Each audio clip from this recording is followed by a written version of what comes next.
In the basics section, we walk through the steps of creating a daisy chain configuration and a redundant configuration. In both of these situations, we used a single console and two R-Series I/O racks. In the advanced network section, we talked about things like unit ID, bit depth, and latency. Now we're going to talk about multiple console setups. Multiple console setups involve two or more consoles and some R-Series I/O racks. When using two or more consoles with their R-Series racks, gain compensation becomes very important. The reason is you're sharing a single mic pre between these consoles. Let's walk through the steps of using multiple console configurations. For this example, I'll be at the CL5 at front of house. While Leland is working at the front of house, I will be working at the monitor mix position. I have a pair of R-Series I/O racks and a QL5.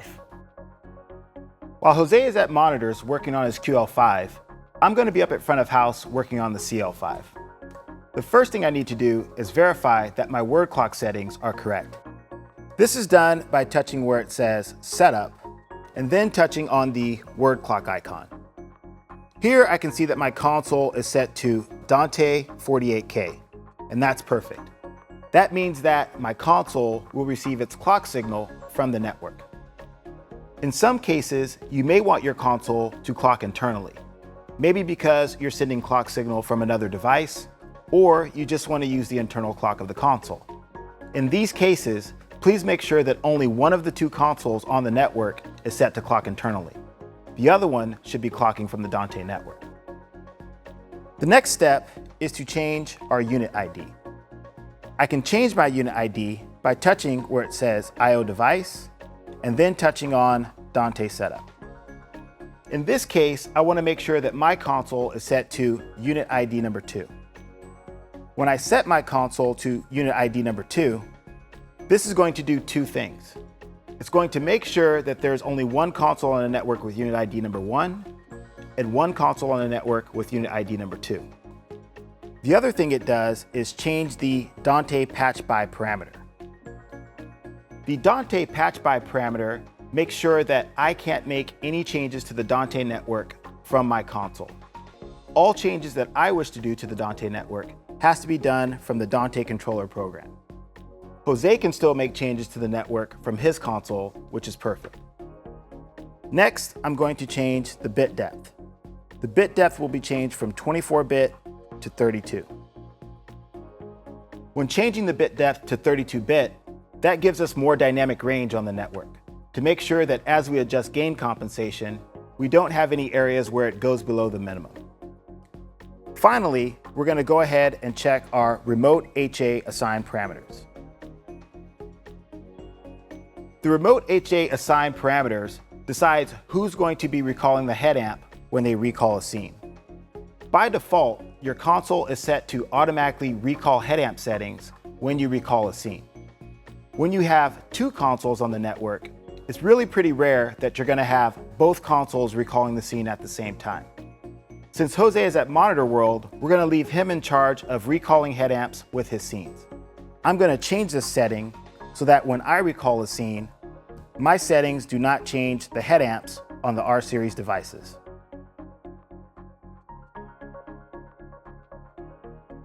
Let's now set the monitor console. By going to the Setup and Dante Setup, I can make sure that my console is on ID 1. I will change from 24 to 32-bit, and that will improve my network performance. I will make sure that my console is the one making the recalls for the head amp changes. Last, I will check on my word clock settings. My current setting has Dante 48K, and I can use that for this configuration, so I don't need to change it. Now that we have both consoles set up and on the network, let's talk about gain compensation. Each of your R-Series devices has a head amp that can be controlled by up to 4 consoles. Because of this, it's important that a change made by one engineer doesn't affect a mix created by another engineer. gain compensation makes sure that this doesn't happen. It makes sure that the level on the network stays consistent no matter who adjusts the head amp. It's also good when using the window live for recording because the level to your network will remain consistent. Let's take a look at how we set up gain compensation. Now that the I/O racks are connected and my Dante patch, it's getting the signal from the 64 inputs on the I/O racks to the 64 inputs on the console, it starts working with the input level. By opening the head amp page, I can have a more detailed view of my controls. On the left side of the white line, I have the parameters that are related to the I/O rack. Those are the phantom power, the analog gain, and the gain compensation.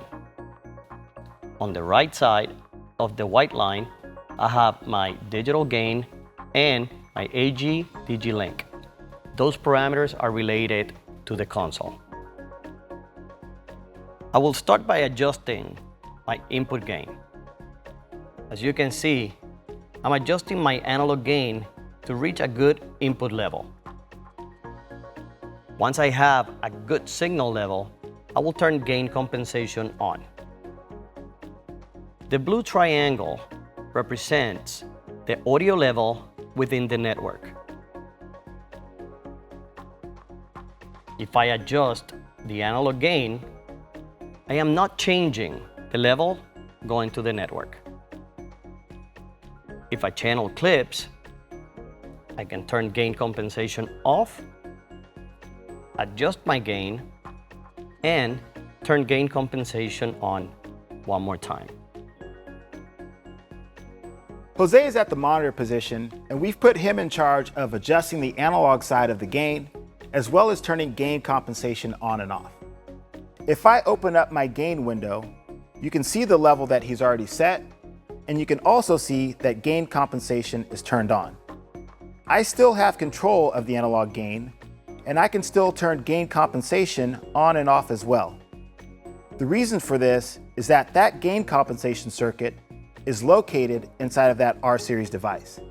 So both of us have real-time views of what's going on with the gain compensation as well as the analog gain.